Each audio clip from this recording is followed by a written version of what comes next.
Thank you very much.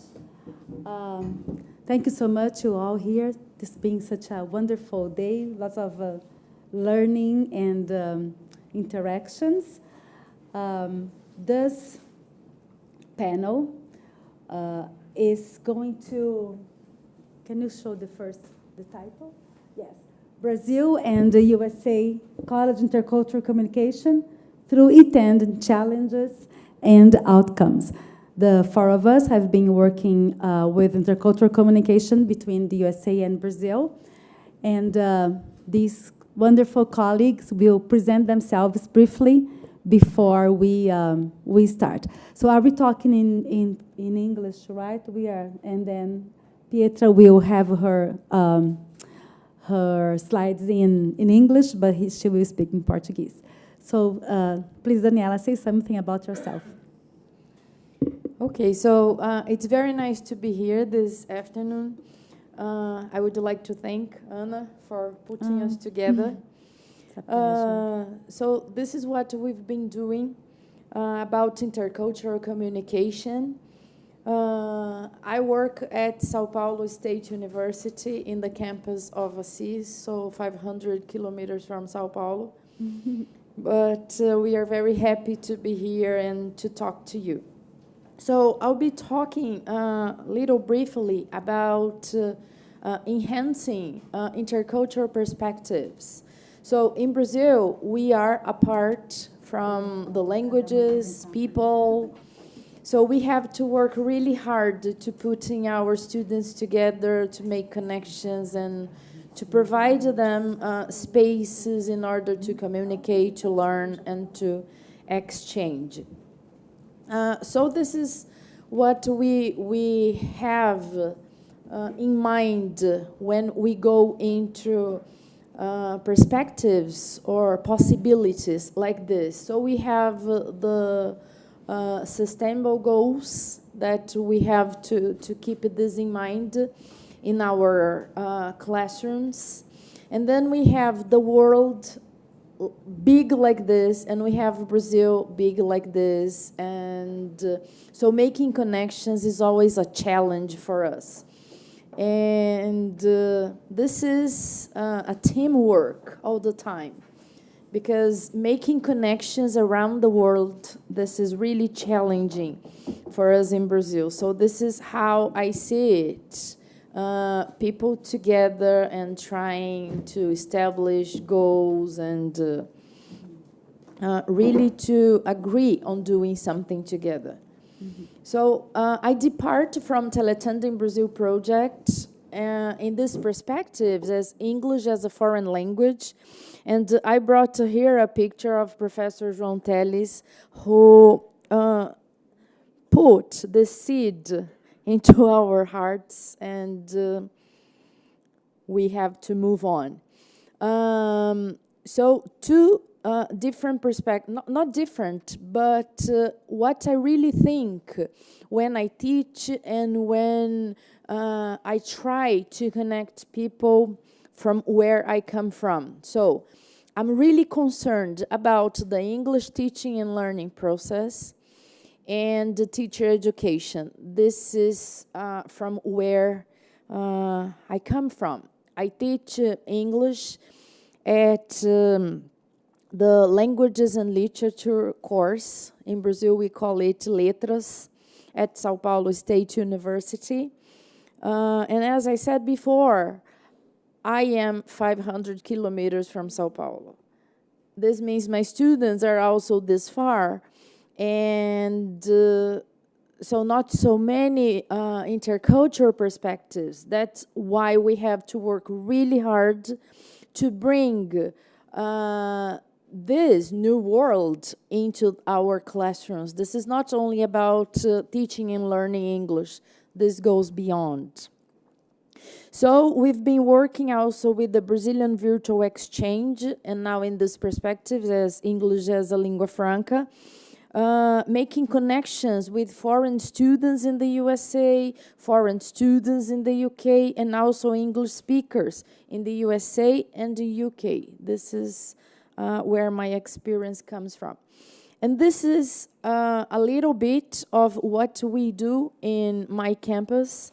We have some labs, and it's really hard work to make connections and to find partners who are really interested in connecting classes because of 100 different reasons.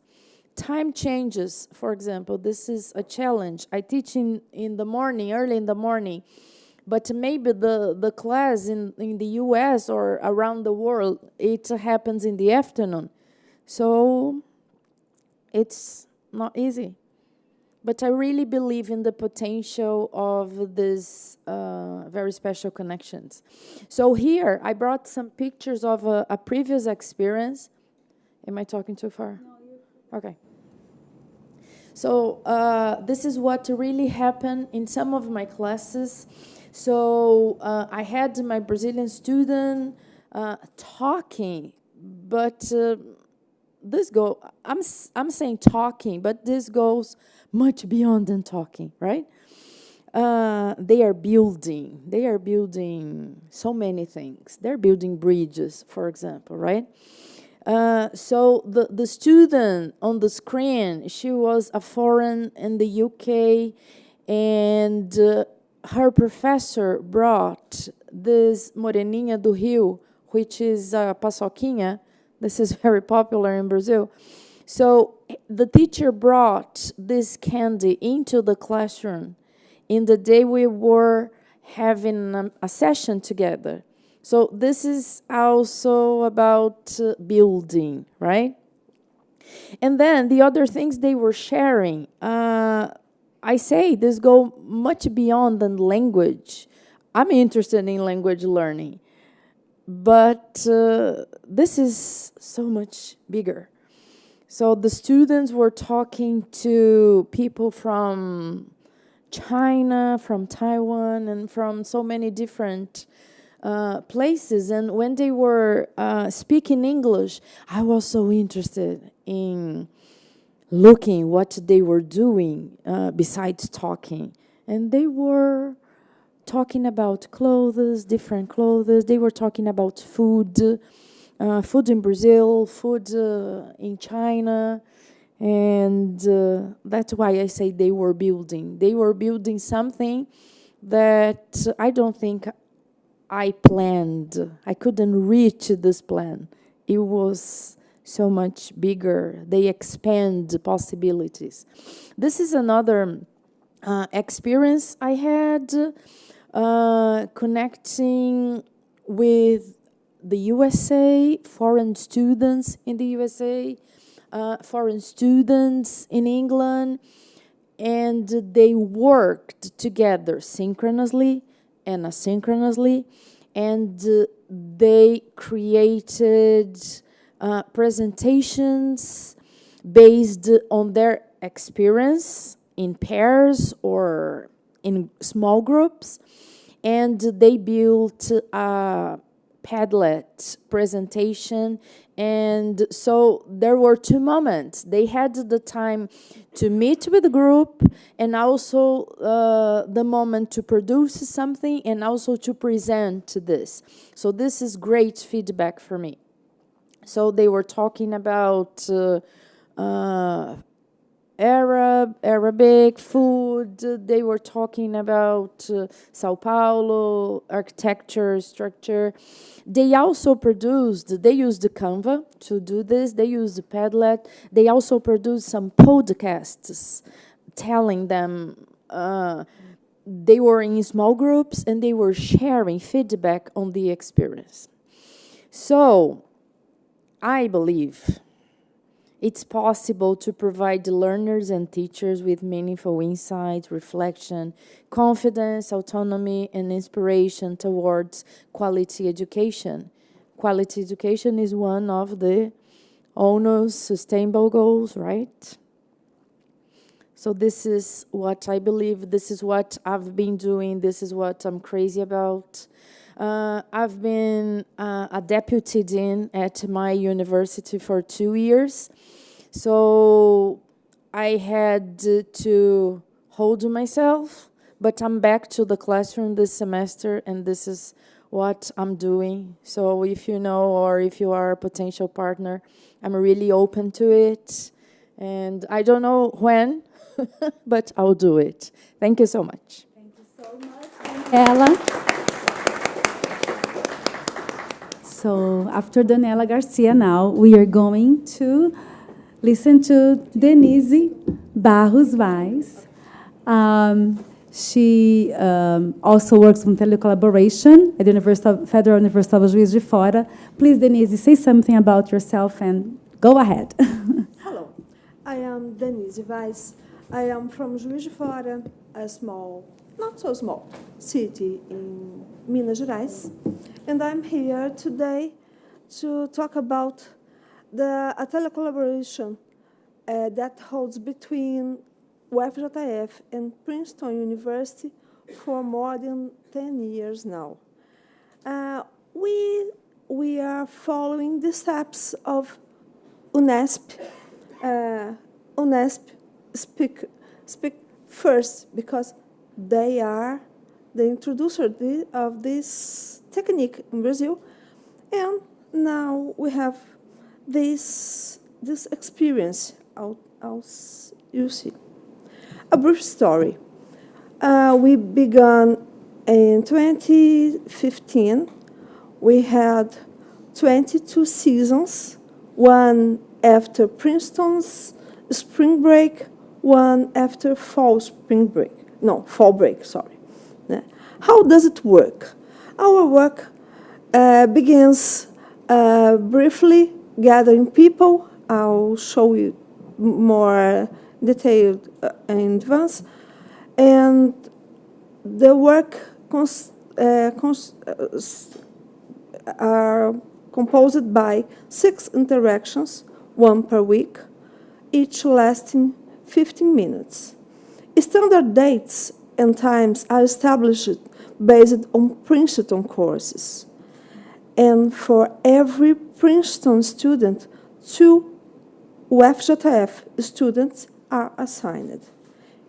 Normally more than 2, but at least 2. They form groups along the interactions that we want that they be the same all the time. But it doesn't work because of people who skip classes, and something always happens and the groups change. But even though sometimes we have a special group that remains the same all the time, all the season, and they form one of the most interesting partnerships. How telecollaboration is organized at Juiz de Fora? Professor Luis Gonçalves, the program organized at Princeton, provides the dates and the times of the season, according to the semester classes. He also informs the number of students in each class. So the work starts from Princeton and comes to Juiz de Fora. In Juiz de Fora, we have a group that already did participate in the sessions, and they tell friends, colleagues, sometimes professors, sometimes other person, and I create a form for interested parties to fill out. They choose the time they can participate. Sometimes there are 3 or 4 classes at Princeton, and they choose one of them. I publicize the opportunity via institutional email to UFJF General Office, who then disseminate the information to the university programs. This is different from other systems because, as a matter of fact, I'm not a teacher of English, but I teach Portuguese for foreigners. That's how I I was connected to Luis Gonçalves. But my idea at first was to gather people in letras course. That's the course for Portuguese teachers, in order to publicize the idea of Portuguese for foreigners teachers. That is a career. We don't have many interested people there, so I used the telecollaboration as a kind of trap, maybe, or propaganda. Propaganda is better, né? And it worked. Pietra is here because of Teletandem, né? And then the group evolved, as we see, from letras to all the university. We have people participating from every single course, and undergraduate course, graduate course, people from the staff, people from the direction already participated. So it forms a very, very diverse group who has the opportunity to talk in English and in Portuguese. And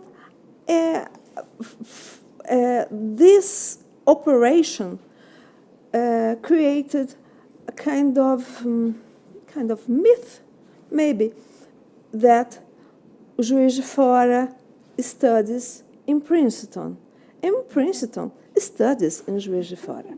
So we are very proud to see this idea coming, and people talk about that with their colleagues, with their family, and it creates some stories along the way. When I form the groups, I create a WhatsApp group for everyone, and I include the Princeton professors.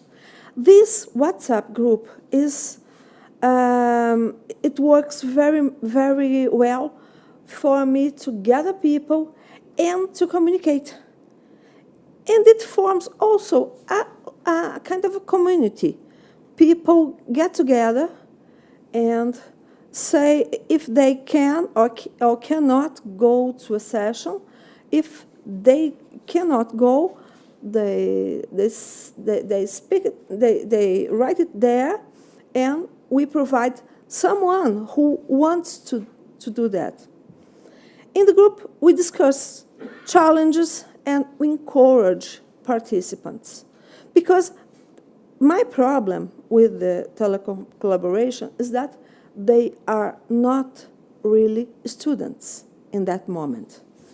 They are participants, completely voluntary. We don't provide a course, we don't provide anything except the opportunity. And because of that, we need to enthusiasm. Excite them, yeah, animate them, in order for them to motivate, not to go away. Some go away for many reasons, but along the way, there was many technological changes. First, from Skype to Zoom. 10 years ago, there was a lot of complication regarding telecollaboration because of technical issues. Skype was good for that time, but Zoom is very, very much better, much better.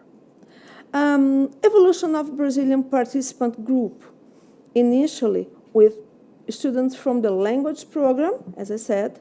Now we have participants from any UFJF program, including faculty and staff. And in addition to that, we have two campus of Juiz de Fora and campus of Governador Valadares. In Governador Valadares, there is no English classes, but Teletandem is kind of an opportunity for them to participate from English, to train the English, to improve the English. And it's good for them. It works. On Princeton side. Sorry? Sorry, it was me listening to YouTube. I'm sorry. Just checking who is watching. Go ahead. Okay. It was you speaking. Yes, it sounds like my voice. Very nice voice, by the way. Thank you a lot. Okay, on participant side at Princeton, the first experience was memorable, with only 6 students there and 30 students in Juiz de Fora. We used one cellular phone, earphone, one phone for one, another for another, and the others just, oh, my turn, please. It was chaotic. It was completely crazy. But somehow they liked it. They enjoyed. They was laughing at everything. And that's how it started. Today, I can say every student of Portuguese in Princeton already participate from Teletandem. So I can say UFJF represent at some extent a door to Brazil for Princeton. And the same we can say about Princeton to Juiz de Fora. Okay, that's it. That's what I have to say today. Thank you so much. I'm going to sit. Thank you so much. I'm very excited about this panel because we all have, stories together. And I'm going to talk about my program at Northwestern University. I've been teaching at Northwestern University for almost 18 years now. Time flies. But before that, I was at the University of Illinois at Urbana-Champaign. And when I was there, after Louisville, I mentioned this morning, I was at the University of Louisville where I met Professor Robert Sinclair, and I graduated. I had my doctorate from NUSP. I went to the Illinois Urbana-Champaign where I met a professor who knew João Teles. So at Illinois Urbana-Champaign, I started that. But I have met João Teles from PUC, because everything is connected in our lives, right? So I said, oh, João, I know you. So, Ana, maybe you want to join us. So I started with the program Teletandem, and you say Teles Tandem, because João Teles, at Urbana-Champaign. And so at that time, we didn't have a video. It was just intercultural communication by typing on what was that? I don't know. I don't remember, because many years ago, 20 years ago, I don't remember. So then we had video, and we started with the video, so intercultural communication was really alive. So when I came to Northwestern University, I brought that idea, the principle. We needed to have this. We needed to use this. And I started with the Unesp de Assis, because João Teles is from Assis, where Daniela is from. And we started having intercultural communication But then at first I was a little like, where should we start? When should we start? Because my students, they were beginners in Portuguese. So of course they didn't have that ability to talk in Portuguese. And so we wanted to do 25 minutes in Portuguese and 25 minutes in English, but they were not able to sustain a conversation in Portuguese. So, and even the students at UNESP were also learning English, so we wanted to do that. And but it was excellent, and for some time I was still doing the e-Tandem with UNESP. But then later I thought, I would like to try something different. I'd like to incorporate that into my curriculum in a more effective way. So I realized that some students from UNESP, we were start to have some challenges with because my course was in the fall, and in the fall we were changing from summertime, then Brazil as well. So we were 4 hours in difference sometimes. And then I said, I have to change all this. And in this change, that's what I want to show you, how I incorporated that in the curriculum. And then that's where Pietra comes, and she's going to speak at the end, because she will present how she was from a student to a kind of moderator, a monitor. And I thought maybe Pietra can help me finding students. And I was also recruiting from friends and my family who is a student in college now who would like to join. So I kind of detached myself from Assis or e-Tandem from UNESP, trying to do something different, but it worked very well, and I'm very, very thankful because of this wonderful program that inspired me to do something more adapted to my program.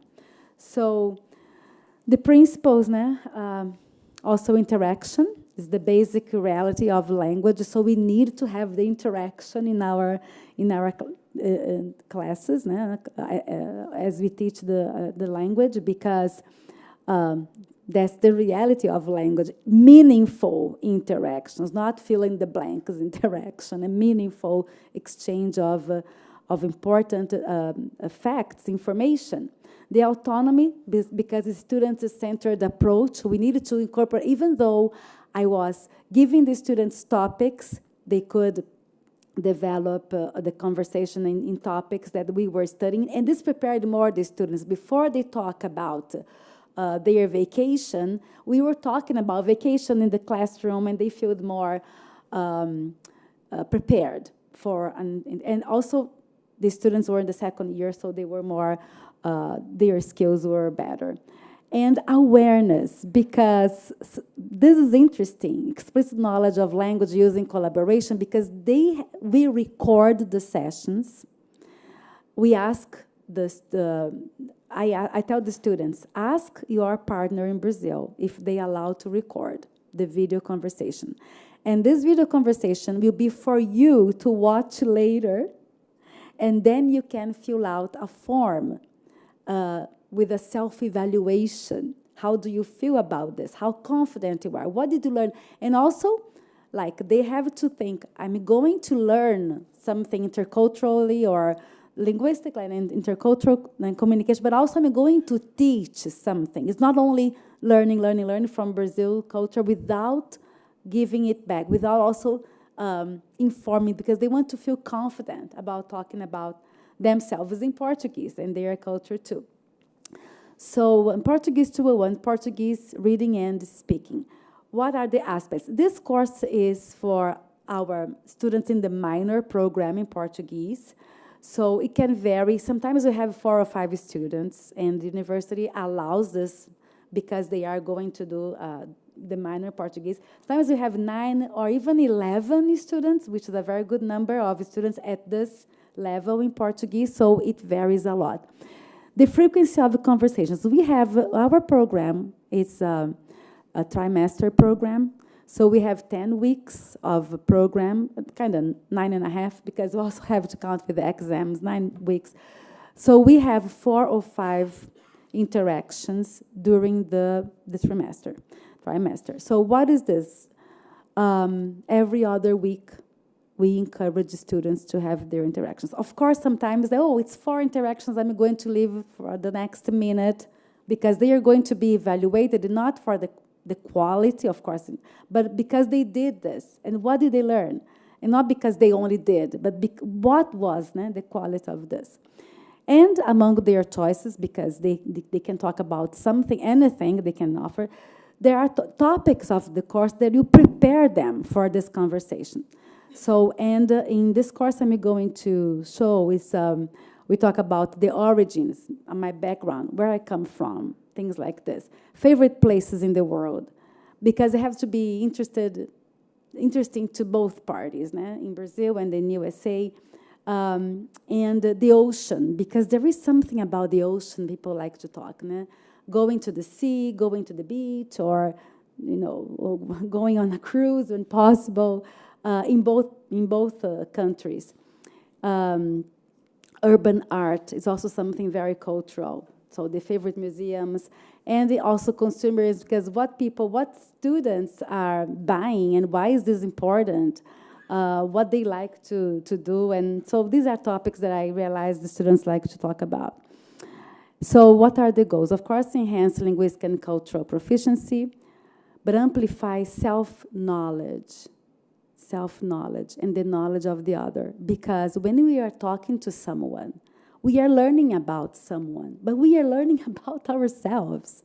And this is important, about our own culture, about our own traditions, and to establish friendships. And we do have students who went to Brazil and who stayed with their partners in Brazil, things like this. So here are the examples of the course, class discussions to enhance cultural practices. And I'm going to show, because I saw that you used Padlet. I also use Padlet. I'm going to show some of these links here. So just as an example, the first topic, your origins, what's in your name?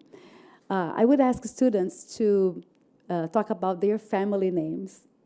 And is there any meaning about this? Because, for example, if we say Oliveira in Portuguese, Silveira, we talk about the olive tree or things like this.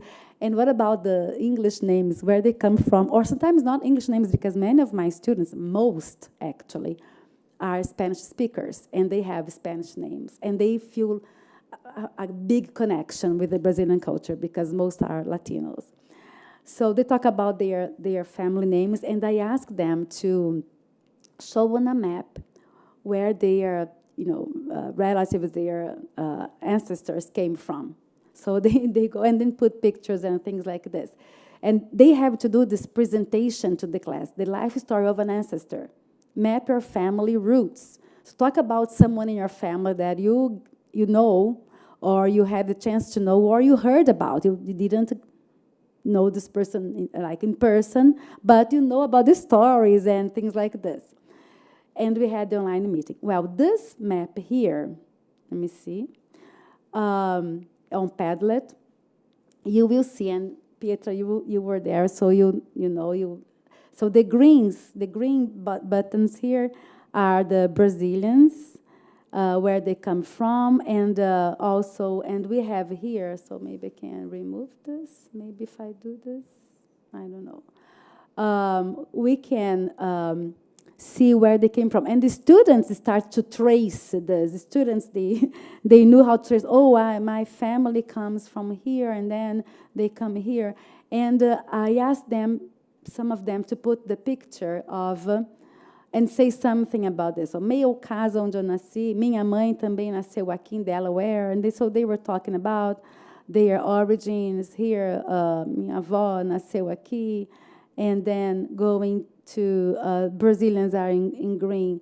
Oi, eu me chamo Yarla, sou brasileira, piauiense, from Piauí, nascida na cidade de Valência do Piauí. So they were putting these pictures. And they're saying something about their origins. So when they would meet online, this is the first thing they can talk about, because they already did some research, then put on the map, and they are ready to share.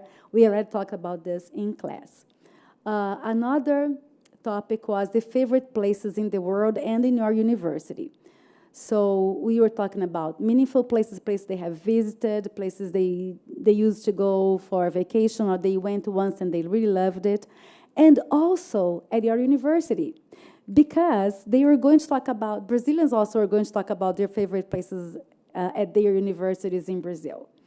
And then we talk about this in the class, and we have a map as well.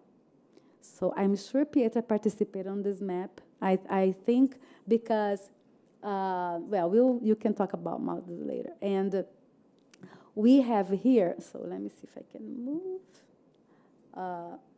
from here. Well, maybe if I go back.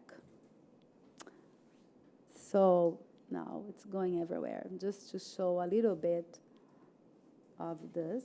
Computer is a little hard to move. Yes, I think I did now. So, for example, I'm getting anyone here. So the favorite places, and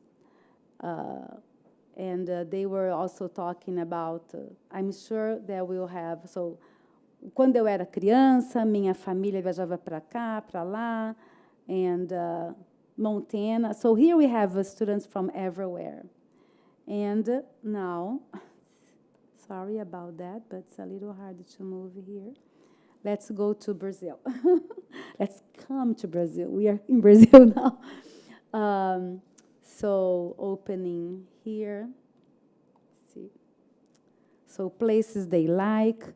And I know we have here, so we don't have students from one university in Brazil. We have students from Minas Gerais, because Petra was helping me here, but also have students from Brasília and from other places. And let me see if I can show, because a little hard to...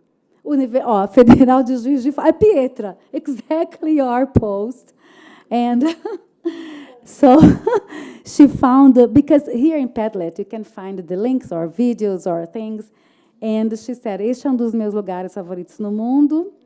Já vivi grandes histórias, né? She lived great stories here, seja ela acadêmica e até mesmo de... Opa! De amor! De amor! Lugar de muitos aprendizados para mim, que tenho o costume de chamar de casa, tal. So, and they were, and also I have a student, let me see if this is the one from Brasília, Universidade de Brasília. Adoro a Universidade de Brasília, é um local muito aconchegante, com muitas coisas para explorarmos, vivenciarmos, campus, tal. Então, so they were doing this, and I'm sorry that it's, no, because the students also talked a little about the university, and I don't know if I will find here now, because it's a little hard to... But they were showing their universities. They were showing their favorite places in the world. So now they were ready to talk. So we were preparing them for the conversation. And the last one that I want to show is about the sea and me. So preparation, your photos at the sea. So everyone has been to the sea, even from Minas Gerais. So we were talking about going to the sea. Everybody wants to go into the sea. Or if not, we travel in our dreams, but your photos at the sea. So we were sharing this and discussion of students' stories at the ocean. Eh? And then the message in the bottle. This thing, I invented this. I took water bottles to the classroom, and they said, next class, drink all the water, I told them, and be creative, put a message in the bottle. And because we were watching some videos about real stories, about I found a message in the bottle from, I don't know, sometimes, a century ago, and we can still find messages. If you go online, it's interesting. And we had even, I think 2 years ago, some friends who got lost in Brazil, and they were on an island. They didn't know exactly where they were. They put a message in the box, and someone rescued them. And we had all these videos, and we were talking about, said, put a message on the bottle. And then they brought the messages, and I put a video on the screen of the seashore, and then I said, oh, here are the bottles, and then I said, take any bottle, but not yours, and see what's the message for you. And so these are the students, and so trying to make it, a message. So I have to be at the sea to find a message. But then I asked them, the sea has inspired so many songs. What are the songs you know in Portuguese, or in your language? I told them, you can see, can be even in your language, but write something in Portuguese. A nice song you want to share about the sea. And here we have many songs about the sea. These are my students in Portuguese, and they were sharing. Sometimes I didn't even know they knew these songs, or they found online. And I also contribute. I contributed with the first two ones. And then we had students in Brazil talking about their songs, and we started to share and to listen to the songs even. So here are the students in Brazil. Even I told them, okay, choose one, and we are going to listen in the class, and we're going to say why you like this song. So we were doing this, and the Brazilian students were contributing, and we were talking, because Padlet allows you to dialogue, written dialogue. So it was very intercultural, and they were sharing, songs. They love songs, and it was very intercultural. So then the outcomes. Oops, sorry, I came too far.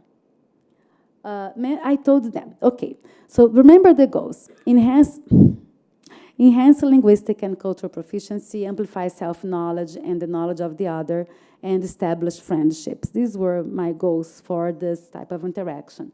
So I asked them, mention 3 things you discovered about yourself. And they said, I love Portuguese, I need to be more proficient. I want to go to Brazil. And, when the size of the letter here, the font, is bigger because more than one person mentioned the same thing. So I want to go to Brazil. I love Portuguese. I can't communicate. Look at this. How interesting, né? I can speak better. So things they discovered, and some of them were very positive. Né? I asked too many questions. So things like this were interesting to see. I asked, what aspects of Portuguese, I thought about grammar, since the grammar is there, so you think communication is about grammar, so what did you learn about grammar? Oh, there's lots of diminutives in Portuguese, and we say a lot of diminutives. Sometimes Brazilian speakers, we don't realize, but everything is fofinho, bonitinho, queridinho, né? We use a lot of diminutives. They say future subjunctive, I don't know, verb, preposition, verb conjugation. They said, okay, what do you think is challenging? But it didn't, like we mentioned in the other session today, the grammar didn't impede them to have fun, or if they were still learning and to communicate. I asked them, intercultural interaction with the Brazilian partner is stimulating, exciting, fun, enjoyable, important for me, engaging. Look at that, enjoyable, necessary. Look, all the positives about this. And finally, I have this, the frequent conversations in Portuguese helped you with connection with the culture, improve my listening skills, improve my speaking skills. So they all agreed so much with this. So it's been a very interesting journey with them, and I really want to continue with this. And I thank UNESCO for starting this, planting the seed that we are all gathering the fruits now. Thank you so much. Now, Pietro.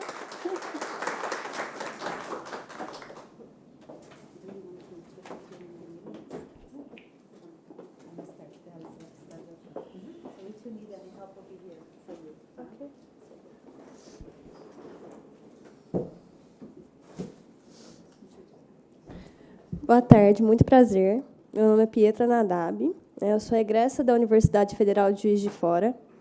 ex-orientanda da Denise Vaz, né? E atualmente eu sou professora na Casa do Brasil, no México. E tudo isso começou quando eu recebi essa jornada, né? Ela começou quando eu recebi um e-mail da Denise, me convidando para participar do Teletandem através da Princeton. E aquilo me chamou a atenção, eu pensei, por que não um novo meio de aprendizado? Né? Eu estava no começo da graduação, no meu segundo período, e eu quis experimentar. E quando eu comecei a interagir com os outros estudantes, eu fui percebendo que eu tinha uma barreira linguística, e não somente eu tinha, mas outros estudantes, né, que se sentiam desconfortáveis durante a interação, e existiam outras barreiras, como a questão da conexão de internet, entre outros problemas, porque era o começo, certo? E eu comecei a olhar para essas dificuldades que existiam para mim com a roupagem de estudante e comecei a pensar o que eu posso fazer como estudante para modificar essa situação. E veio o convite da Ana, que foi como eu cheguei até ela, para continuar fazendo essas interações na Northwestern. Comecei a interagir com a mesma roupagem de estudante, só que, nesse momento, a Ana me permitiu olhar essas interações de um modo diferente, que me permitiu vestir a roupagem de mediadora. Então, a roupagem de estudante fez com que eu entendesse as dificuldades desse aprendizado e dessas interações na telecolaboração. A partir do momento em que eu vi as gravações dos estudantes, que a Ana me permitiu, me deu acesso para poder assistir, o que eu percebi? Em uma das interações, eu comecei a transcrever. E, para minha surpresa, eu me apaixonei por esta área através do Teletandem, através da telecolaboração. E, dentro dessa paixão, o que eu pude perceber?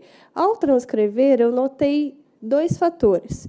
O primeiro é que o tópico que se estabelece para uma interação, a conexão que se estabelece entre os 2 parceiros é muito importante. Então, é importante que os 2 parceiros se sintam confortáveis para que haja o aprendizado. E o preparo do não nativo, no caso brasileiro, também é importante.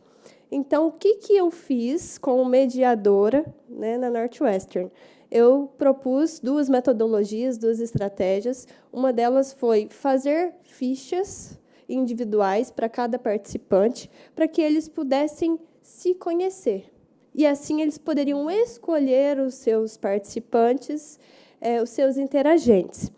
E também conhecer um pouco mais de quem é esse outro com quem eu estou interagindo. Quando eu era estudante, eu não me sentia confortável por não saber quem estaria do outro lado. Então, a partir do momento em que eu tomo consciência de quem é esse outro, o ambiente se torna mais confortável. Então, o aprendizado ele acontece de uma forma mais leve.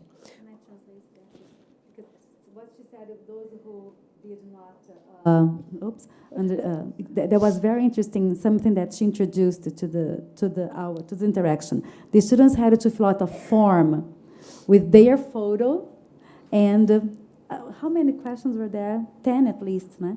Yes. My hobbies, what I like to do on the weekends, if I have a pet, and so many interesting what I am studying and things. So that's what she mentioned here is very important, a contribution as a mediator, because now the students had the perspective of before they meet. They had a photo and all the information and fun facts about the person. Então, dentro dessas fichas, era possível realizar esse primeiro contato. Né? Outra coisa que eu percebi com a roupagem de estudante foi o despreparo dos brasileiros para lidar com as interações.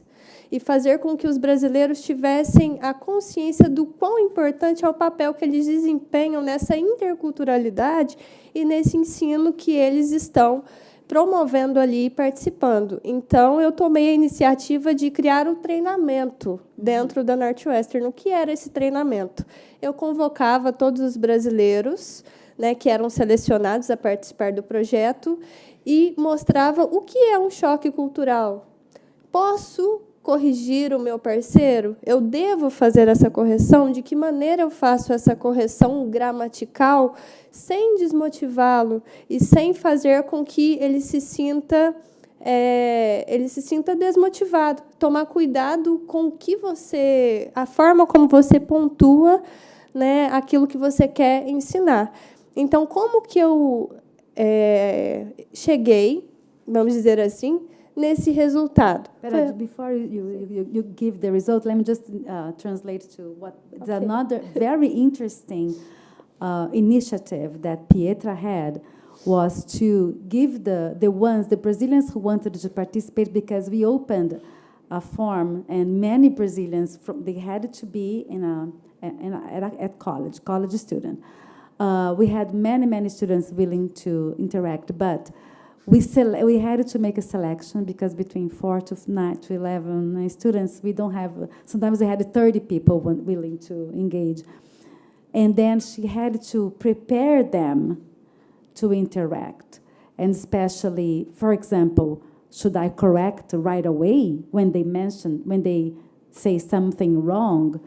Grammatically wrong, shall I correct right? So she gave, and she has this ability to, because being on the other side first, like just she said, oh, I didn't have that preparation, and now she was ready to prepare those volunteers. They are all volunteers who wanted to interact with the Northwestern students in terms of doing this. We have to finish soon. E essa troca de roupagem, né, de estudante a mediadora, só pôde acontecer através da transcrição, devido à minha curiosidade de entender como esse processo funcionava.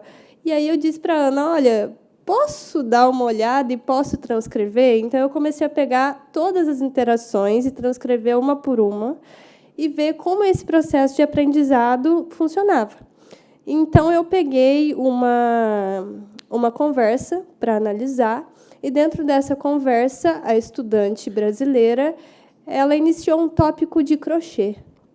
E, nesse tópico de crochê, né, de costura, o estudante estadunidense, a todo momento, ele ficava feliz ao escutar o assunto e parecia que estava tudo ok, que ele estava gostando do que estava sendo dito. Mas, depois, ao final do curso, ele detalhou no questionário do feedback que ele não gostou da interação. E eu fiquei me perguntando, mas por que se a expressão dele o tempo todo era que, nossa, estou gostando? E eu fui perceber que o preenchimento que ele fazia era uau, que legal. O tempo todo ele dizia uau, que legal. E eu achei curioso, porque ele ficava o tempo todo repetindo isso. Então, eu percebi que ele não tinha o que dizer, e isso se tornou um preenchimento de lacuna, porque o assunto não estava favorável, o tópico não era legal para ele, e ele não queria desapontar o parceiro. Então, ele preenchia com a lacuna, né, com uau, que legal, isso repetidas e repetidas vezes. E aí, nesse ponto, percebi que era necessário, né, estabelecer um tópico melhor. Por isso, as fichas. Né? Quando os alunos pegam essas fichas e olham tópicos em comum, eles escolhem os parceiros. Então, evita que esse assunto não seja confortável o suficiente para evitar esses preenchimentos de lacunas que limitam o aprendizado. E, relacionado ao preparo dos brasileiros, percebi, por parte dessa estudante brasileira, que ela não entendia como era importante a troca de turno. Então, ela tomava o turno para si durante 20, 30, minutos, quase a interação toda, e o aprendizado não acontecia porque a interação era só dela o tempo todo, então essa troca não acontecia. Então, eu percebi, através disso, que os brasileiros precisavam saber o que são essas informações de troca de turno e o quão é importante eles darem espaço ao outro para que o aprendizado acontecesse de forma efetiva. Muito obrigada. Thank you so much. Well, we need to start right away the next panel. So keep your questions. Maybe we have time at the end, or if not, you can ask us later about this. And thank you so much. Daniela, she needs to rush. Thank you so much, Denise. Wonderful, wonderful partners. Thank you so much, Pietra, and thank you so much, you all. Now, right away, let's do the second panel of today.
So much. So now we are continuing with the panels. The last panel of today is, and the last session of today as well. We are going to talk about the bilingual classroom and phonetics, subtheming language teaching and intercultural communication. I want to thank you all for this. I want to especially thank for Professora Sandra Madureira, with whom we had contact from PUC, and she was able to establish this group. So as you mentioned, before you talk about your own specific part, please say something about you, introduce yourselves, and we will be learning a lot from you. So you can start now. Thank you very, very much. It's a pleasure to be here. My name is Marcia Polacek, and I've been an English teacher for quite a long time here in Brazil. And the part I'm going to share here is from my master's course, which was developed at PUC São Paulo.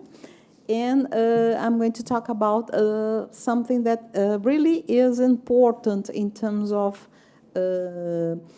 in terms of English learning, okay? And it's something that aroused while I was teaching students in an English school. So the name of my presentation is Phonetic Factors Involved in Listening Comprehension Tests in English as a Foreign Language. And my objective is to illustrate how phonetic factors can influence the listener's comprehension during listening tests.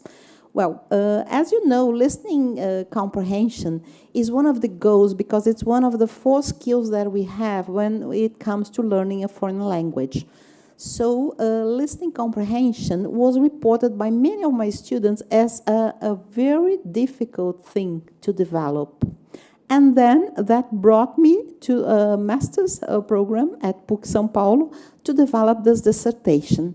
And here I'm going to share with you just some parts, examples of the results that I had. So I conducted a case study during my master's dissertation in applied linguistics. And I had 20 Brazilian English learners. Their level were B1 or 2. And the corpus were excerpts included in fill-in-the-blank exercises, and that was developed during 1 semester. The theoretical basis of my research was based on speech sciences, English teaching learning, as well as psycholinguistic studies. And listening comprehension is something very active. It's an active process which is built while you are hearing some information. So it's something that is happening all the time. We are here, and listening comprehension is developing. I'm talking in, you are listening to me, right? And while we do this, we try to make sense of what is being said. So the process of listening comprehension involves lexical and pragmatic knowledge, or word knowledge. And segmentation is something that is essential for detecting meaning, right? So the main clue to segmentation is the meaning represented by a combination of syntactic, semantic, and phonological features of the message. Okay, so if a foreigner is not able to segment, to separate, or to make sense of the words, he or she won't be able to get the meaning, right? And we have 2 basic processes. One is called the bottom-up, which begins at a sensory level, passing through various levels to reach cognition, while the top-down process follows the opposite, or it's from the cognition to the articulatory movements, right? And here I'm going to share a little bit of the reports. The students, they were surveyed. And that was before the tests, okay? They had to take written tests and oral tests during the semester. So these were the parts of the tests: the listening, writing, grammar, reading. And most of the students, they were really worried, and they reported difficulties about listening comprehension. So 16, I had 20, 16 reported that the listening comprehension test was the most difficult. And when it comes to linguistic factors, okay, I'm going to show some examples that the students reported. They reported things related to speech rate, which refers to the way a person speaks, fast or slowly, okay? So this is something that they reported that interfered. Speech reduction too, which is something that is perceived, especially when it comes to spoken language. Accent, or what they call the different pronunciation, in terms of the model they had, right? So if you don't understand a word correctly, or if you pronounce the word correctly, probably when you are going to perceive it, you're going to have a wrong expectation in relation to that, and you're not going to understand it at the moment it's spoken.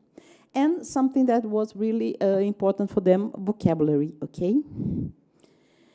Here are some examples of what the students wrote, because they were asked to report and to write what they thought about the listening comprehension.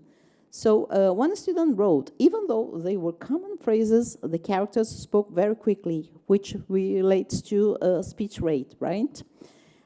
The other wrote, it is difficult to understand many things because they speak very quickly, and there are new words that sometimes make it difficult to understand. So it referred to vocabulary, okay, according to the linguistic factors. Another one wrote, it was difficult for me to understand most of the words in the dialogue.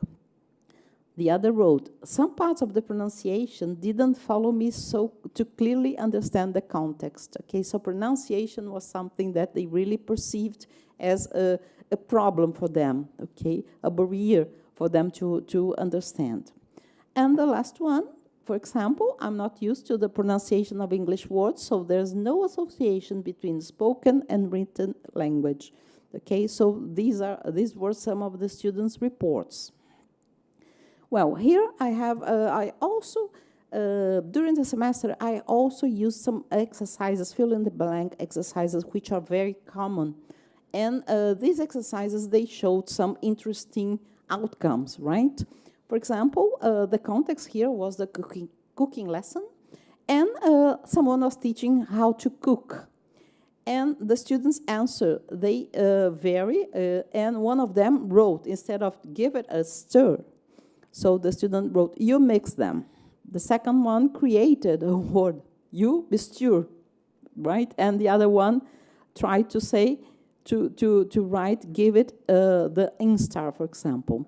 So here we see that in many cases, right, the students, they rely on syntactic, semantic, or phonetic factors, right, to try to make meaning.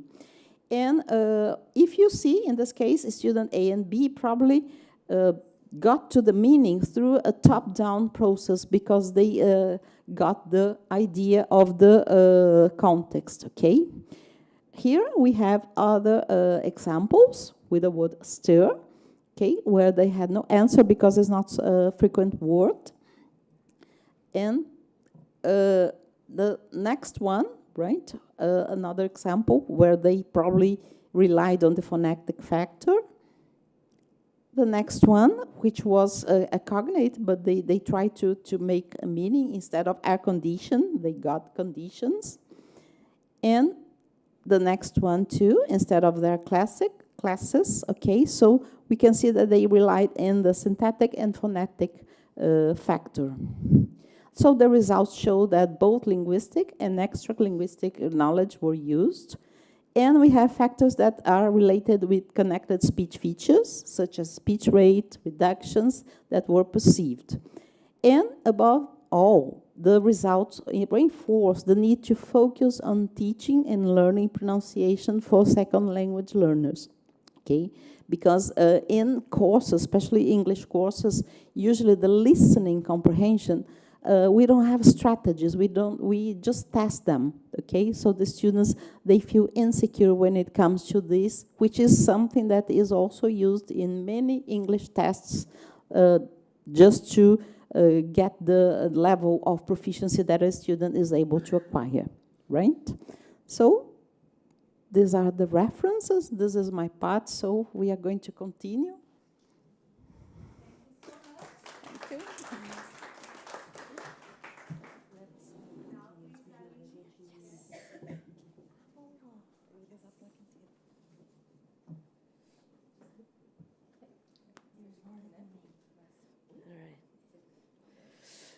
Okay. Good afternoon, everyone. My name is Aline Coutinho. I'm from Juiz de Fora, and yeah, I'm a master's student in Lyle's program. And we're going to talk about using movies to teach pronunciation. So I think that this is what I've heard the most in my almost 15 years as a teacher. Why do I understand English when I read it, but I don't understand English when I listen to it? And quoting most of my students, as you can see. And this is the question that basically motivated my research and my master's degree. And this is a question that I've been trying to answer, studying and engaging in conversations with other teachers and researching and all that. And that's a reality. They fail to understand the language they're learning. And if they're not able to understand, they're not actually learning. And it has always triggered me, the fact that they know English with their eyes, but their ears don't know English. So, like, how does it happen? And why is it happening? And why am I failing as a teacher? To fail to listen to them, to fail to teach them to listen to the language. And some of the reasons for that, and what I've been investigating, is that, one, there's a mismatch in terms of written and spoken language. And learning how to read does not equate or does not necessarily lead to learning how to listen. They can learn how to read, and that is not learning how to listen is not a direct consequence of learning how to read. Second thing about listening, which is confusing to them, is that contractions and reductions, they hide words from them, like from their perspective. It's as if the words were there, but they were hidden from their, ears that are not used to listening to the language. And the words that are hidden are function words. Function words are basically, okay, here. Function words are basically grammar words, articles, prepositions, conjunctions, and they are an important part of the language because there's lots of grammar information there, but in speech, they're hidden, let's say.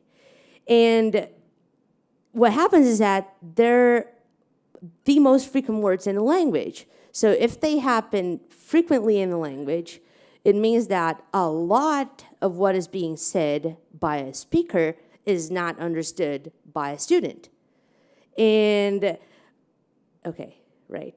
Again, quoting them, I've heard that students say that English shrinks in real life. It's as if words were there, but they were in smaller size or quantity or something. And just some examples here of what happens when we have, for example, kind of, the student will never hear that. The student will hear it kind of. And did you turns into did you, or even ja. Give me turns into gimme. And it can go wilder than that. And I have got to go turns into this two-syllable confusing gotta. Like, I gotta go. So I gotta go home. And then, on top of that, there's this T that is not there, and I'm expected to listen to the A sound to understand the negative form of cannot. So how is written language helping me do that? And then the question I always try to answer is, how is the IPA helping me do that? Because it was not doing a good job at teaching students how to listen. The IPA was doing nothing for me. And the sooner I started showing them how language was actually behaving, I started noticing that this was a lot more effective than this. I don't know if you can see yeah, you can. Showing them that some words were bigger and some words were smaller was more effective than showing them the vowel and the reduced vowel. So if the IPA was not doing that for me, I was like, okay, let's go visual. Let's show them stuff. Maybe that will help. And I started doing that. I started trying to show them using tools and linguistic apparatus and acoustic analysis to try and show them. Well, what I had been trying to do, failing miserably, and they started learning somehow, noticing, and then having them hide and shrink this and she likes pie and apples started to get easier. Because they were, okay, now I realize what I have to do. I kind of have to hide it somehow. I kind of have to shrink it somehow. And I think that the pivotal moment in the classroom for me was that, okay, I need to, get more resourceful because, where am I going with this? This will take me forever. Lots of slides, lots of prachi, lots of, let's, try something more, easier to find. And then, okay, movies. Movies are awesome because, one, everyone watches movies. Students love movies. They are easy to find like snippets of movies. And this is language in action. This is like natural used language, even though scripted in, the movies by a director, by a screenplay, or, even though it's fake in a way, it's still real people using language, and a little more real than audio clips, and like course books and all that. And, okay. What's your name again is what is your name? And then again, the student will hear watcher. And what is a watcher? I've had students like watcher, like, what is that? And then once you go, what watcher is what is your, they get dumbfounded, like, no, no, look what they do to the language. And then I tell them, like, você faz a mesma coisa. And like, you do the very same thing, especially as mineiros. Like, we do the very same thing. And the moment I started doing that, and then you're going to call me a hypocrite because here at the IPA. But then what I started doing is I started showing them that what was actually in written language, for some reason, my slides were all, not for some reason, for a me reason, but okay. I started showing them that ch sound that they hear in watcha is actually like an almost 100% of the times consequence of the combination of T and Y. So every time they were in front of like a T and a Y in a language, I showed them that the TY pattern resulted in a ch sound.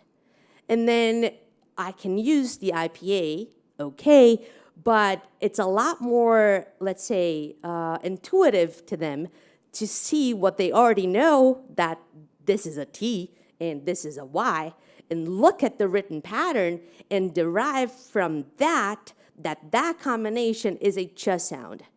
And now language was making a lot more sense because I was not teaching them that, oh, this is but you'll never say but you'll say but you. I was teaching them that the T followed by a Y resulted in a ch sound and some accents. So what they were doing at the end of the day was they were starting to predict spoken pattern based on the written pattern. And that somehow made a lot more sense to them than the IPA and all that. So all of those slides here, they are only here to show that using visual cues with written language to derive generalizations of spoken patterns are a resource that you can use in the classroom, because even though spoken language and written language are two separate systems and two completely different systems governed by their own rules, you can use written language to show them features of spoken language that are hidden there. And they don't see, and they don't hear, and they don't communicate, or they fail to communicate because of that. So, yes, all of that to say that, yes, written language can be used to teach pronunciation, as absurd as it may sound. And here are my references. Yes.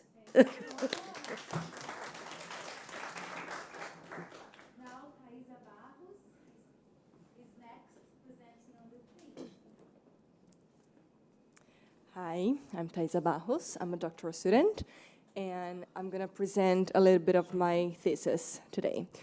We are going to talk about alto-phonetic input in the classroom with very young learners and strategies to work with sounds playfully. Before that, there are some concepts we have to explore when we talk about input and alto sound acquisition. One of them is age. Because we have very young learners, they are very sensitive to alto sound acquisition. So this is something that we have to bear in mind when we're dealing with young children. And also perception and production. Normally a good perception leads to a good production. So this is what we aim. We aim to tune their ears and for them to have a better perception of alto sounds. in this case is English, and they are native speakers of Brazilian Portuguese, for them to have a better production as well. We have to consider that because they are native speakers of Brazilian Portuguese, the L2 is influencing a lot the L1 is influencing a lot the L2 acquisition. So we cannot forget that before these sounds, these English sounds, they get to their contact, there are lots of Brazilian Portuguese sounds which are already established there. So this is something that we have to consider when trying to have some mediation and trying to enrich this input, this phonetic input with very young learners. One aspect that is a challenge for us is the assimilation process, which was mentioned by Flegg in the speech learning model. And normally, we get children that have some sounds assimilated because of this influence. When two sounds are when it happens, the assimilation process happens, is when two sounds are perceived as being from the same phonetic category. So when an English sound enters their repertoire, for example, they cannot form this L1, this L2 phonetic category because they get attached to a Brazilian Portuguese sound that is already existing in their phonetic space. And how we can do it? We can do it by input. Input is crucial. It's the core of L2 sound acquisition.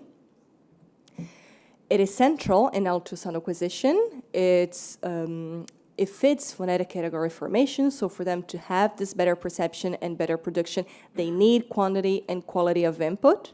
The more, the better. This is common sense around research as well. The earlier, the better as well. As we're talking about very young learners, we are in a very sensitive period, so we have to take advantage of this and see how we can better mediate the sound acquisition because they're hypersensitive to sounds. And we have to consider that input may change throughout life. So this is why it is important for teachers to bear in mind in schools that we have to be consistent and we have to keep up doing this job throughout their school years, because once it changes, many things can happen and it can be harmful for them in terms of L2 acquisition. My question was how to enrich phonetic input with very young learners. So in my master's, I developed a mediation program composed of games and interactions for them to have this confidence and for them to have this playful interaction with sounds to enrich this input. We had to, of course, consider their very young age, so they needed to be age appropriate, they needed to be something that they know how to play already. They needed to play, they needed to have this hands-on feeling and active engagement for them to be able to learn and acquire sounds without us being formally telling them what to do or what to pay attention to. It had to be something very natural, and it had to be very engaging because attention and concentration are fundamental pillars of learning. So they had to be engaging and they had to be concentrated while playing these games. Why doing so? Because we have to consider they're very sensitive and we are dealing with this sensitive period for L2 sound acquisition. So this is the moment, the earlier the better, remember? So this is the moment when to start working with sounds playfully. Because we want to offer them acoustic cues to form these phonetic categories for a better perception and a better production. So we want them to pay attention to these cues, for them to be able to disassociate assimilated sounds and being able to form new sounds, to focus on intelligibility as well. The program was composed by two parts. The first one was sound awareness games, and the second one was phonetic awareness games. First of all, we wanted to tune their attention, tune their ears, and call their attention for environmental sounds, because we believe that in theory helped us find out that whenever they have this attention, they have these ears tuned, later on they will be more willing and more ready to pay attention to the subtle details from speech sounds. So first semester, basically, we spent the whole semester playing with sounds, There were many games for them to guess the sound with different environmental sounds, nature sounds, different animals. We went for sound walk for them to pay attention to the sounds they were hearing around the school. We played games of movement, such as Find the Alarm Clock, for them to pay attention to the sound and directions as well. We played games in circle times, for example, Who Said That one child was blindfolded, and he had to guess who was speaking and who was questioning and telling stories by their voices. So first semester, we basically played with sounds for them to have this attention and concentration in their ears. Then second semester, we played with L2 sounds. So it was the phonetic awareness games. There were many games that teachers already playing. We just changed it a little bit and adapted a little bit for them to be focusing on L2 sounds. We were not telling anything. We were just providing this rich input. And we had a gradient of difficulty for them to play with the sounds because we, according to theory, the sounds, they needed to be different from each other because they were easier to be perceived, and later on we would start playing with sounds that were similar, that were the assimilated sounds that were more challenging. So we focused on the games with the consonants first, and then we started adding the words with this vowel cues later on, and by the end of the semester we started working with minimal pairs because we thought that after a semester working with L2 speech sounds, they would get more ready to pay attention to these subtle details and subtle differences composed by the minimal pairs. So these are some examples of games. What's Missing, Scavenger Hunt. We used lots of flashcards. It was very dynamic. And there was an experiment in February 2022. There was a pilot test to check the doability of the games themselves and of the test as well. There was a pre-test, a perceptual pre-test. Then we applied a mediation program throughout the school year. And in December, we had another post-test to compare the results of perception. The subjects were 12 children from 3 to 4 years old. They were all native speakers of Brazilian Portuguese, and they were from a Brazilian bilingual school. And these were the results. These sounds were the elected sounds because, according to research as well, these are the more problematic sounds and contrasts for them. So the results show that after the implementation of the mediation program, they were better able to perceive these contrasts. And that's it. I hope you have enjoyed, and we're going to move on to the last one. Now that's the Sandra Madureira, and also the last speaker of a very productive day today. Thank you so much, and you can introduce yourself now. Thank you. I'm Sandra Madureira. I'm a phonetician from PUC São Paulo. That is the Catholic University of São Paulo. And, well, when I teach phonetics, I mean English pronunciation to Brazilians, sometimes I ask this. Okay. Listen to this word, right? So I would like you to listen to this word. This is what I tell the students, right? Luke.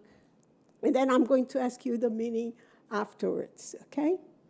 And, okay, let me see.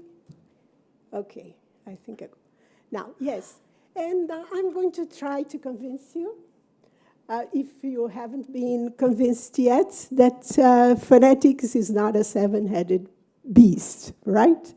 So phonetic knowledge can be acquired in an easy and pleasant way. And pronunciation can be taught in a ludic way. And knowing about L2, that is, I'm using L2 as second or foreign language, right? Sounds and prosody, that is intonation, stress, voice quality, and so on, right?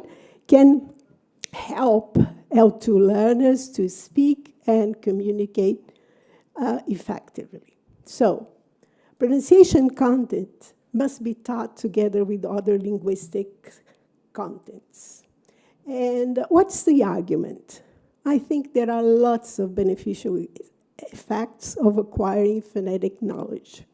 So we can help teachers of English as L2 to improve their students' pronunciation and comprehension and help them to communicate effectively.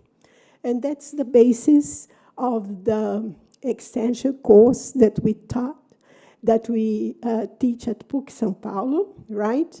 And I'm going to talk about a little bit about the main aims of this course, right? That is, for instance, discussing the renewed interest in the field of phonetics for English teacher professional development and student performance in English as a second language. So why do I say so?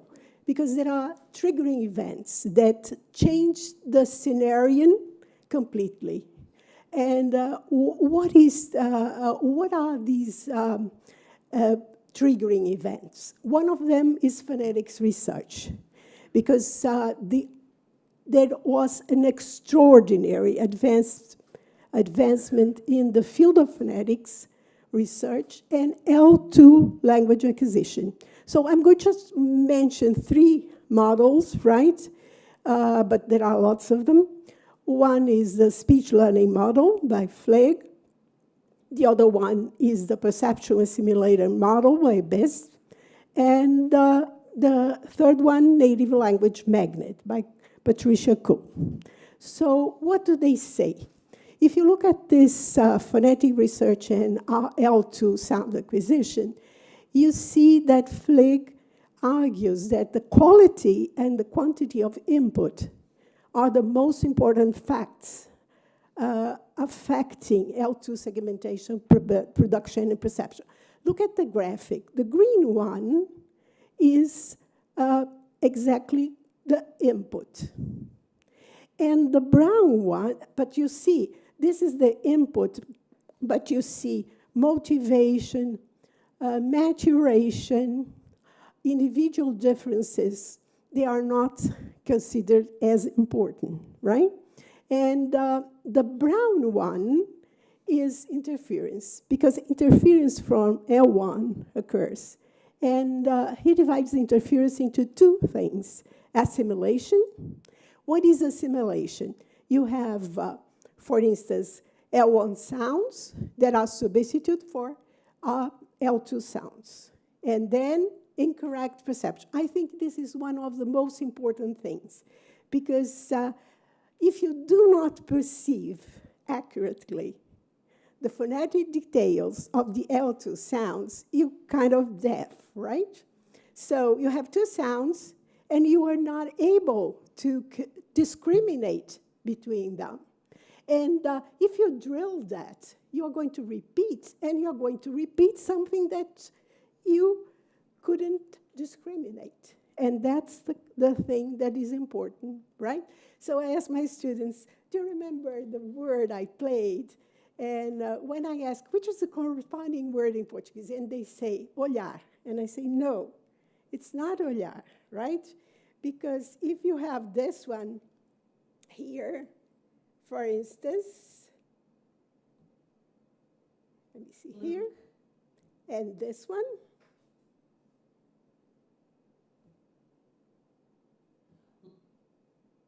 Look. it's completely different. But they do not hear the difference. They are not able to discriminate because, well, what happens is that we have this assimilation process, right? And this assimilation process occurs with other sounds. For instance, U and U becomes U in Portuguese. E and E becomes E in Portuguese. And you see, this is the most difficult sound for Brazilian letters of English. We have this as a result of a kind of research. So the becomes D, Z, or V, right? E and E becomes E, th becomes s, f or t, and h becomes h, all right? So, phonetic research in L2 acquisition, right? So something I really, I'm convinced that this is very important, is that we have to develop perceptual targets. And perceptual targets are, if you don't build them, you are going to have difficulties in producing L2 sounds, right? So, and another thing that is important from this research is that you have to compare the languages, not in phonological terms, but mainly in phonetic terms. Why is that so? Because you have t in Portuguese, you have t in English, but there are 5 ways of pronouncing t in English and only 2 in Portuguese, right? Another thing, we have also educational resources freely available on the internet. And for example, just to give some examples, text-to-speech systems, that is, you convert from written to speech, right? And then interactive international phonetic alphabet chart website. You can visualize what is produced, right? And you can learn a lot. And from this learning, you can teach better. Not exactly. This is just the knowledge for teachers, and they can adapt, as they have showed, right, to teaching. And also, you do have freely available access to speech accent archives. So here we have 2 examples, right, of visualization in acoustic signals. And you have this one here. I'm going to play it. Okay, and this one. Okay, I can visualize that. Even if I don't know what they mean, right, it has a visual part that is important for you also to try to discriminate the 2 sounds, right? And for instance, if you look at this red line, you see that the red line in leave, right, is a little bit lower than the one in live. Why is that so? Because in leave, the tone is higher, and this formant, it's called formant, is a little bit lower, right? And the second formant, the second red line, you see that it's higher than the other one. And why is that so? Because the tone is farther front in E than in E, all right? So you can see, you don't need to learn acoustics for that, but you can use it as a visual pattern. Okay, and then let's see another thing that helps, right? I think that helps. This is fundamental frequency spectrograms. It's good to learn melody, to learn the melody of the language, because you can see there is also a visual counterpart that helps you in listening, because we listen is just not ears, but also eyes, right? And then you have this one here. Okay. Got the keys? Okay, you see the line, and it helps, right? Okay, and then you can also have okay, you can also have this visualization of the speech production mechanism by the movements of the tongue with ultrasound. We take ultrasounds in our lab. And in Edinburgh, they use that to teach English. And also difficulties in training, right? So, and this one, another one, is the production that you can see, for instance, in this one, you can see the movements of the tongue. The tongue rises behind the teeth, right? Okay, so I don't say that we should, have this in an English class, but this is knowledge that we have to use, and we learn better about pronunciation to teach, right? So phonetics is not a seven-headed beast, and there is Barbosa 2024. It's a book by Mercado de Letras that deals with that subject. And phonetics, I think, can be a blessing. Phonetic input, quality, and quantity matters. Incorrect perception can lead to pronunciation difficulties. Not only, right, but can be. Phonetics can provide an effective way to improve comprehensibility, intelligibility, and fluency. Okay? So let me see if I can change it. Okay, it decided not to move. So there were the references. Let me see if I can. Yes, now. So the references, okay. So our panel, I would like to thank you for listening, and FAAP and Ana Clotilde and Lourdes for this organization. Okay, thank you.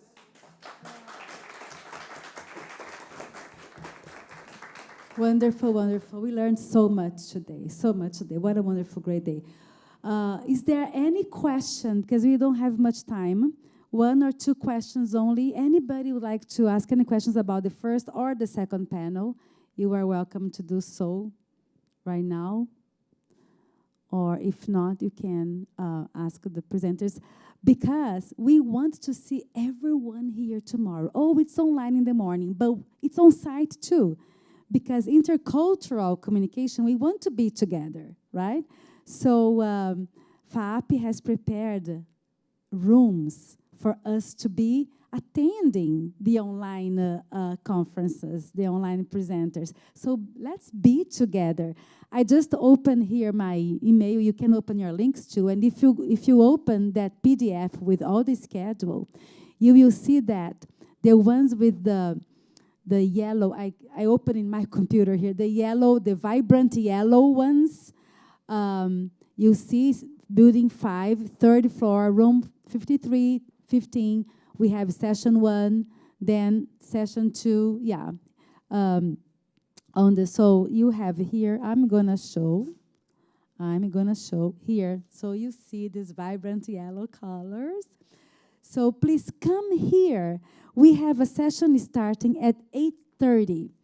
And because many people are doing it online, so please come and join us here, please. And why I'm insisting that you join us, not only because of the personal approach, but also because at 11:40, we have a special guest from the University of São Paulo, and he's going to be here giving his on-site presentation on urban spaces. It's very, very interesting, so please come, everyone.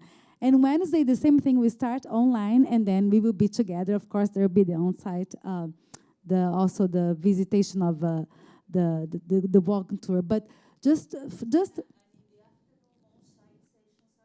yes, I was going to mention this. So 9 o'clock we have 3, let me see. 9 o'clock we have 3 sessions, and one session starts at 8:30. So you want to be, and it's very interesting about immigration. So because many people were talking about immigration and intercultural communication, we had to start at 8:30. Don't miss it. And then we have many other ones on intercultural communication and in many, many interesting topics. So 8:30, be here tomorrow. And after our presenter, we have lunchtime. And 2 p.m., we have on-site presentations. Many people are presenting. Please come and enjoy. And it'll be a wonderful afternoon. And then we have the dinner. And where is the list? The list is outside if you haven't signed up yet. I think this is a very good price for us to be together and enjoy each other's presence and opportunity to interact. Lourdes, is there anything else you'd like to say? No? Thank you then so much for everyone. Thank you again. Another round of applause, please, for you all. And we want to see you tomorrow starting at 8:30, okay? Thank you so much. Oh, yes, don't forget, 8 a.m. we have this one.